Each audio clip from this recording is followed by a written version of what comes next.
Hello বন্ধুরা, আমি চিত্রলেখা। আমার আবারও একটা নতুন ভিডিওতে, আবারও একটা অনেক দিন পর নতুন ভিডিওতে তোমাদের সবাইকে ওয়েলকাম। আশা করি তোমরা সবাই খুব ভালো আছো। আমি খুব একটা ভালো ছিলাম না, আমার শরীর খারাপ ছিল, তোমাদেরকে বলেছিলাম আমি। তো এখন আমি একদম পুরোপুরি ঠিকই আছি। আর সবাইকে জানাই আজকে হচ্ছে মহাশিবরাত্রির অনেক অনেক শুভেচ্ছা। খুব ভালো করে দিনটা কাটাও। আজকে হচ্ছে বুধবার আর এখন বাজে হচ্ছে 8:30। তো চলো, অনেকদিন পর এলাম তোমাদের সামনে, তোমাদের সাথে অনেক গল্প করার আছে। তো আস্তে আস্তে সেগুলো কমেন্টে জানিও অবশ্যই কারা কারা শিবরাত্রি ব্রত পালন করো। আজকে তো সারাদিন আমরা উপসী। তো কালকের গতকালকের ভিডিওটা তোমাদের সাথে শেয়ার করতে পারলে ভালো লাগতো। যে সবাই মিলে আমরা ফুল তুলতে গেছিলাম, আকন্দ ফুল তুলতে গেছিলাম, ফুলের মালা গাঁথবো, সেসব কিছু তোমাদের সাথে শেয়ার করবো। তো চলো দেখা যাক কতটা কী করি। তোমাদের সাথে শেয়ার করতে পারলে আরও বেশি ভালো লাগতো। খুব মজা করেছি, খুব মজা হয়েছিল। আমি ফোনটাই নিয়ে যাইনি, যে ফুল তুলবো ফোনটা কোথায় রাখবো সেইভাবে ফোনটাই নিয়ে যাইনি। মা প্যাকেট ধরেছিল মানে ফুল রাখার জন্য, ওই জন্য আমি ফোন নিয়ে যাইনি। তো খুব মিস করলাম, তোমাদের সাথে শেয়ার করতে পারলে খুব ভালো লাগতো আর তোমাদের খুব মজা হতো দেখে। তো কী আর করা যাবে, যখন ফুলের মালা গাঁথবো তখন তোমাদের সাথে সবটাই শেয়ার করবো। আর সারাদিনে আমরা কীভাবে শিবরাত্রি ব্রত পালন করছি, কীভাবে কী করছি সবটাই তোমাদের সাথে শেয়ার করবো।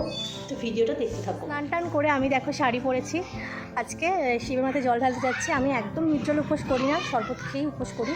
তো প্রথমে শিবের মাথায় জল ঢেলে এসে তারপরে শরবত খাই।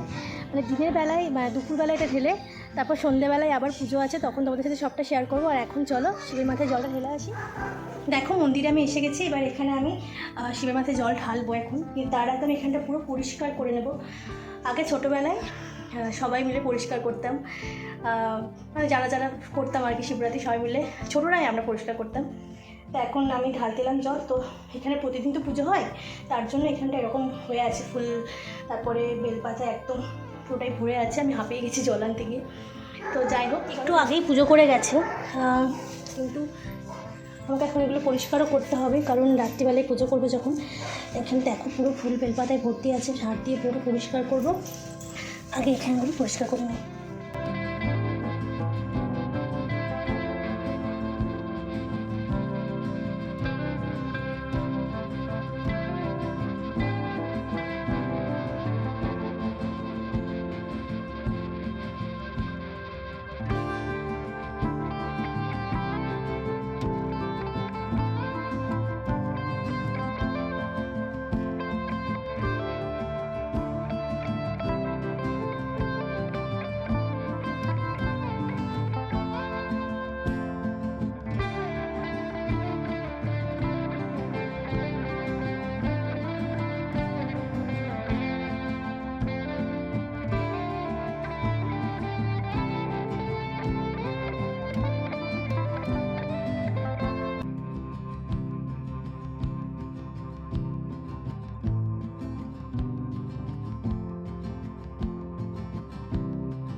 শিবঘর পরিষ্কার করে শিবের মাথায় জল ঢেলে আমি এসে গেছি বাড়ি।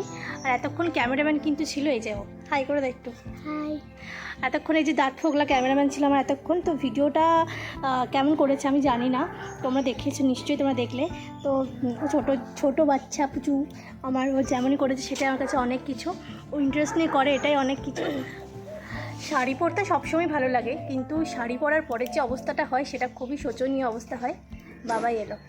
তুমি বললে আমার সাথে গল্প করে বলে বসেছিলে, মা বলছে তুমি অনেকক্ষণ বসেছিলে ঘরে। হ্যাঁ, তো যেটা বলছিলাম যে শাড়ি পরতে বেশ ভালোই লাগে সবসময়, যে শাড়ি পরবো এরকম একটা ব্যাপার। আমি পরেওছি আজকে, ইচ্ছা হলো তাই। কিন্তু তারপরের অবস্থাটা তো মানে খুব কঠিন হয়ে থাকে। আমি পরিষ্কার করলাম ঠাকুরঘরটা, পুরো শিব মন্দিরটা পরিষ্কার করছি, শাড়ি পরেই করেছি। তারপরে আমার অবস্থা পুরো খারাপ হয়ে গেছে, শাড়ি ছিঁড়ে, ব্লাউজের এখানটায় ঘাড়ের কাজটা ছিঁড়ে গেল। তারপরে যা হয় আর কি, তাও একটা হালকা এরকম শাড়ি পরেছি। সারাদিন ভেবেছিলাম শাড়িটা পরে থাকবো, কিন্তু আমার দ্বারা হবে না পরে থাকা সারাদিন, কারণ শাড়ি পরে দেখতে যতই ভালো লাগুক, ক্যারি করাটা হচ্ছে সবথেকে বড় কথা, মানে ইম্পর্টেন্ট ব্যাপারটা তো ক্যারি করাটাই। তো সত্যি কথা বলতে শাড়ি পরতে আমি খুব ভালোবাসি, কিন্তু সারাদিন আমার পক্ষে ইম্পসিবল পরে থাকা। আর যদি কোথাও দূরে কোথাও যদি যাওয়ার থাকে সেখানে শাড়ি পরে যাওয়া খুবই মানে আমার পক্ষে খুব অসম্ভব হয়ে যায়, কিন্তু পরতে হয় অনেক সময় বাধ্য হয়ে, কিছু করার থাকে না তাই। তো যাই হোক, তার থেকে আমি সালোয়ারে বা অন্য আরও রকম যে ড্রেসগুলো হয় সেগুলোতে বেশি কমফোর্টেবল। তো যাই হোক, শাড়ি পরতে তবুও আমার খুব ভালো লাগে বলেই পরেছিলাম। এবার থেকে শিবরাত্রি করবি তো? হ্যাঁ করবো। হ্যাঁ হ্যাঁ মানে দাঁতগুলো বেরোলে শিবরাত্রি করবি না দাঁতগুলো বেরোনোর আগেই করবি? না, দাঁতগুলো বেরোনোর আগে আর হবে না, দাঁতগুলো বেরোনোর পরেই করতে হবে। তো কী ভেবেছিস, ভাত খেয়ে করবি না না খেয়ে করবি? না খেয়েই করবো। না খেয়ে করবি, আচ্ছা। মানে কি পুরো নির্জলা করবি না জল খেয়ে করবি? জল খেয়ে। জল খেয়ে। শরবত খাবি না তো? শুধু জল খাবি তো? আচ্ছা, শরবত খাবে না কিন্তু জল খাবে, মানে পরের বারে তাহলে ভিডিওতে, শিবরাত্রি ভিডিওতে তোমাদেরকে শিবরাত্রি করা দেখাবো। আর ও কিন্তু বলেছে ও জল খাবে না, শুধু শরবত, বা শরবত খাবে না শুধু জল খাবে। তো দেখবো ও কী করে। আর আজকে তুই কী করছিস, উপোস করেছিস? আজকে কী দিয়ে ভাত খেয়েছিস বল? আজকে ফুলকপির ঝোল আর ফুলকপির ঝোল আর ভাত খেয়েছিস। আর দুপুরবেলা কী খাবি? দুপুরবেলায় ফুলকপির ঝোল আর ডিম সেদ্ধ। ডিম সেদ্ধ খাবে, এইটাই আমি শুনতে চাইছিলাম। ও কিন্তু আজকে শিবরাত্রির দিন ডিম সেদ্ধ খাবে। তোমরা সবাই দেখলে তো? ও তার মানে শিবরাত্রি করছে না, পরের বছর করবে বলেছে। তো চলো এরপর একদম ফুলের মালা গাঁথবো, তখন তো হচ্ছে দেখো আমি এসে গেছি ফুলের মালা গাঁথতে। আর হচ্ছে এটা আমাদের সেই পুরনো ঘরটা, তোমাদেরকে দেখিয়েছিলাম আগেই। আর দেখো এখানে আমি ফুল নিয়ে বসে পড়েছি মালা গাঁথবো বলে। এই সমস্ত জিনিসগুলো করতে কিন্তু খুব ভালো লাগে পুজোর সময়। তো চলো আমি মালা গাঁথতে শুরু করি। আমি ফুলগুলোকে ছাড়িয়ে নেব, তারপরে মালাটা গাঁথবো।